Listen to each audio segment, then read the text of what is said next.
This is my new passion. Two wheels of pure steel. The sense of freedom when you ride this thing is insane. Only problem is, you need a lot of gear. A leather jacket is an absolute must. And also my personal preference, especially in the Canadian weather, some nice leather chaps. Unfortunately, where should I put all this gear?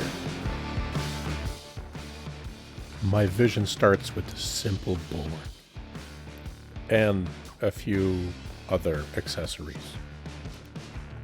What's going on in the back of my mind right now is I can mount all these things on the board, mount the board on the wall, and then essentially hang all my stuff, including my helmet, off that board. And I'm hoping also the occasional durag and or beanie and or head cap and or gloves and a few other things. It's an ambitious project. I mean, I've seen my mother in my youth hang just about anything on a clothesline using clothespins, so it should be okay for a couple of clothing items here, you know? Or so I think. But let's not get ahead of ourselves. After installing a couple of clothespins, a galvanized steel flange with a 45-degree elbow is perfect. That should be strong enough after a couple of screws to hold the jacket and the chaps on some reinforced hangers. At the end of the rod, I'm thinking, let's put the helmet on. You don't want something that deforms the helmet, and you don't want something that will potentially stick it up. A perfect little quick project for the lathe, and since I'm no expert, really nice, and just so we're clear, I don't go around smelling little girls' hair. So that will go right about here. I finally got myself a drone to get some of those epic shots that really raise your YouTube channel quality. Roger, we are recording the subject and doing a slow pan. Captain, is anybody watching the rear? Mayday, mayday, going down. I'm holding this thing like I've just created the greatest thing ever, and I'm so proud, I think I'm actually going to show it to my wife. I mean, the boss. I mean, but you married guys know what I mean.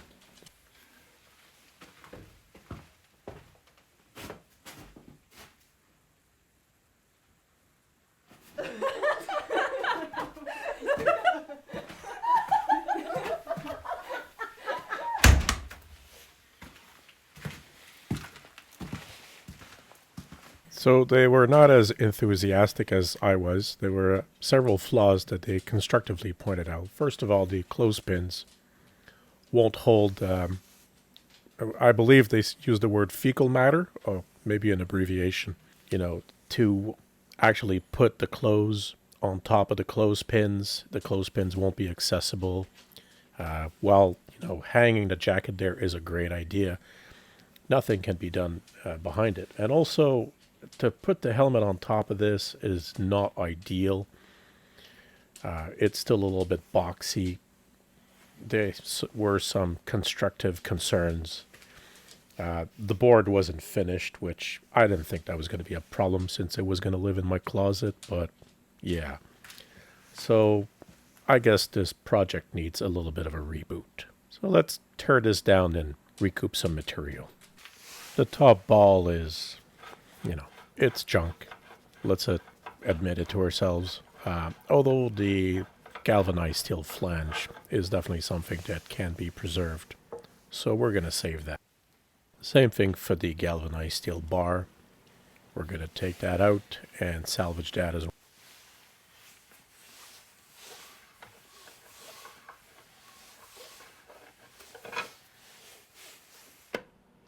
And the bottom flange as well, along with everything that goes with it. So as many woodworkers came before me to the great woodpile of decisions, this is where I make my epic choice as to which board should be included in this project. Decisions, decisions. Between you and me at this point, I have no idea what I'm doing. I'm just trying to look for inspiration. That looks nice. Maybe I can use this somehow. So now that I've picked a second board for this project, I gotta figure out how to match them up together. So I take a few measurements so I can actually rectify some of these width and length and thickness problems. And also, how they're gonna go together, because I still have no idea what I'm doing. One thing is for sure is that these clothespins, they've gotta go. I mean, it's unfortunate I put so much effort into them, but bye. Well, first thing we gotta do is we gotta make all these edges nice and clean. So we take the wood to the jointer and start joining up some stuff.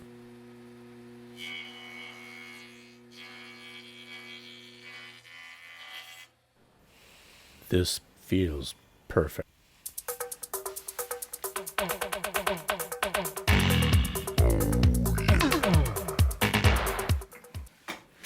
Whoa, wait, what do you guys think was going to happen? I'm basically just, dimensioning lumber here. It's nothing to get nervous about. Anyways, moving on. So the next problem is obviously the thickness of the wood. What better tool to use it than the planer? And I have to say that these come out absolutely perfect. And since I noticed that style of music made some of you squirm, I took the liberty of changing it.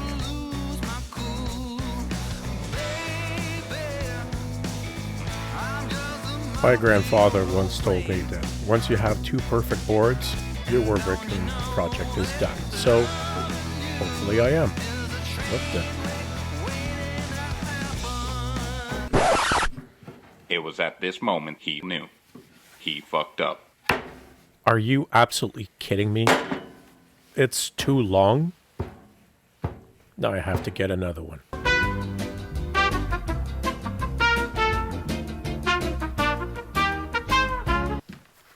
After driving to the store as quickly as I possibly could without, no speed limits were broken. Basically, I got a shorter rod. Okay, that's not funny. But hopefully, this will make the whole thing actually work this time. And yes, it does. Call me the Joker, call me the fool. When she calls, I always seem to lose my cool. Baby, I'm just a moth to your plane. And don't you know that loving you is a train wreck? I was trying to give an angle on these two boards, but I couldn't figure out why my miter saw would not go completely in. But from the other angle, it's actually quite apparent. It's hitting that little metal fence. So let's just move that over, and that should clear everything up just fine. Don't you know that loving you is a train wreck waiting to happen? Yes, it is, baby.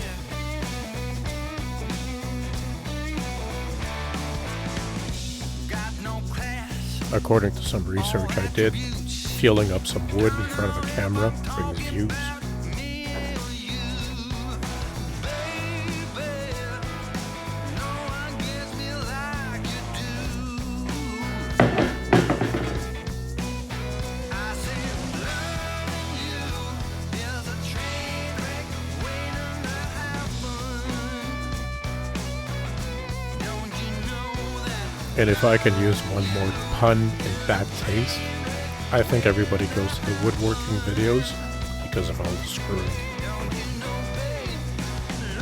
Loving you is a train wreck waiting to happen. And now for the moment of truth. Does it line up? And... Are you absolutely kidding me? I mean, all you gotta do is line up. One job.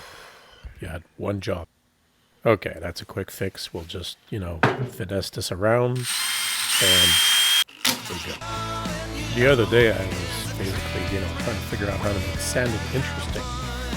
So I asked this new AI software, how do you make sanding in a video interesting for ADHD people? And it basically told me that you need to assault them with so much information, they stay glued to the screen.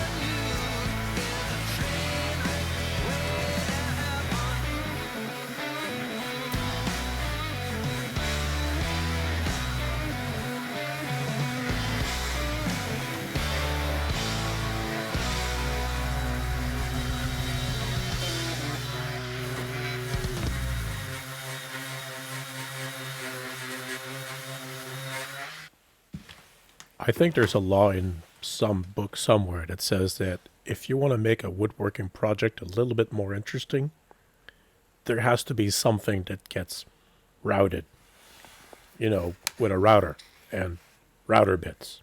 So I figured, what the hell? Let's route something. Got it.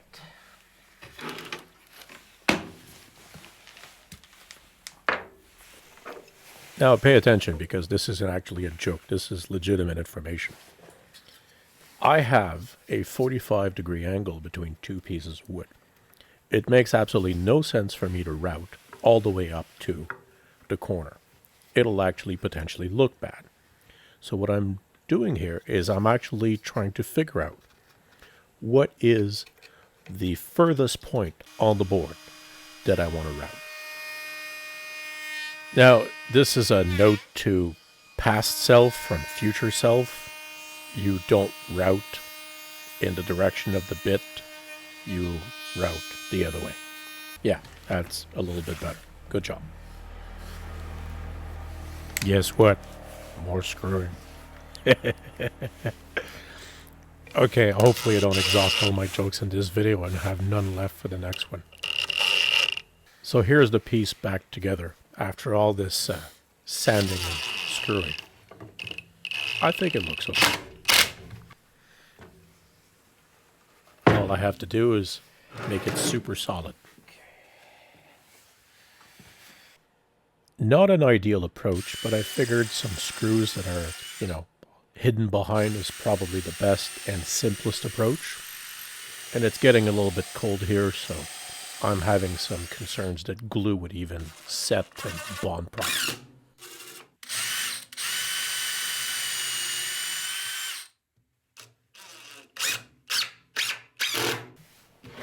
What do you guys think? It's not too bad. Let me know in the comments what you think about this. I think looks solid, and we got a good, nice connection here. No gaps.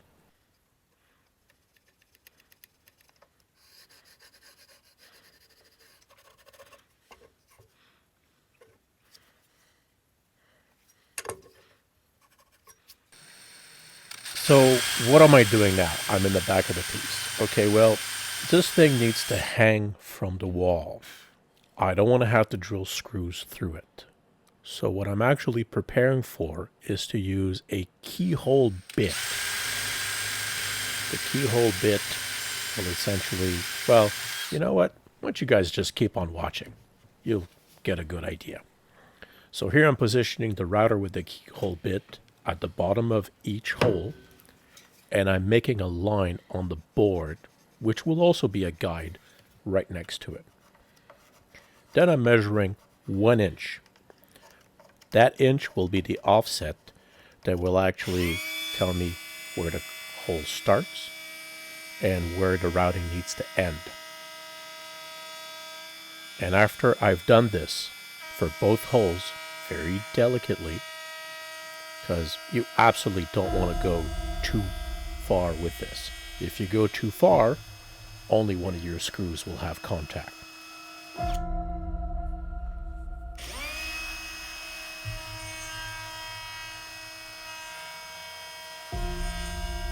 So first one went fairly well.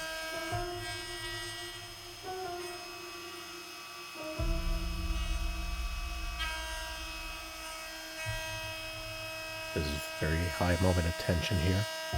We don't want to talk too loud because it's like golf. You don't want to guide, it's the swing. Okay. Did we mess it up or did we get it right? Let's take a closer look. Let's hit the replay. It's just like in sports. I'm cringing here. Ooh. Perfect. Now the last bit is that we have a 45-degree plank, but the helmet needs to go on there. So how do you keep a helmet on a 45-degree angle plank? Well, you need to have a stop block. What better block than a piece of wood that should have been a bowl that has a 45-degree-ish cut into it, and it's completely round. It's a little bit big. So what we're doing here is that we're cutting off a little bit of the sides so that it fits into the collar of the full face helmet very nicely.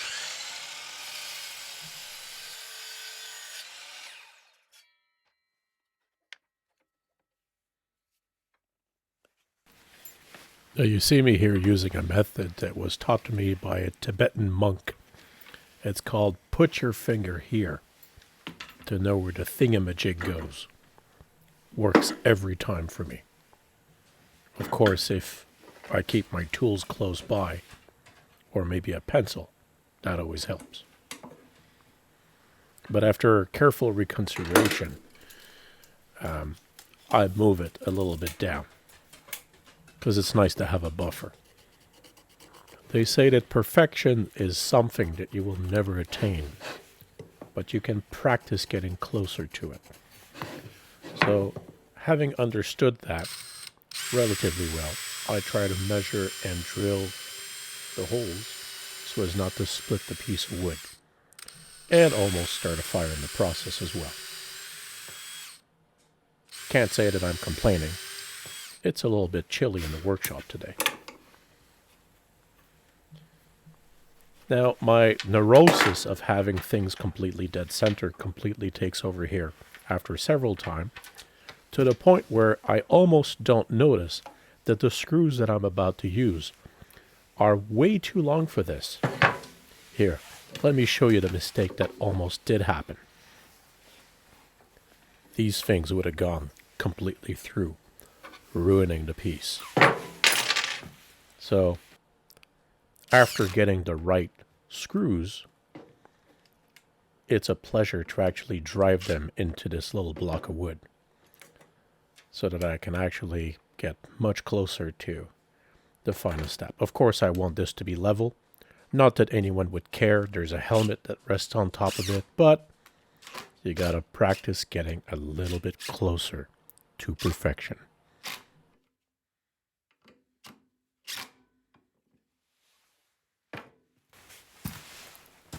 You guys know what time it is? It's installation time. Let's get this on the wall. For those of you that are, long time watchers of the channel, you know exactly where this embarrassment comes from. I never said that I was perfect. Again, perfection is a journey. I'd like to think that I've gotten closer to it, even if I will admit that I'm still billions of miles or kilometers away from it. After removing the unsightly thing, essentially I prepared 2 screws that will hang the piece. And if this fits, I will be a happy man. Oh, and it does. That's absolute perfection. Look at that. The helmet goes on, doesn't slide off. The jacket and the chaps stay on. Solid. I'm happy. So happy, let's go for a ride.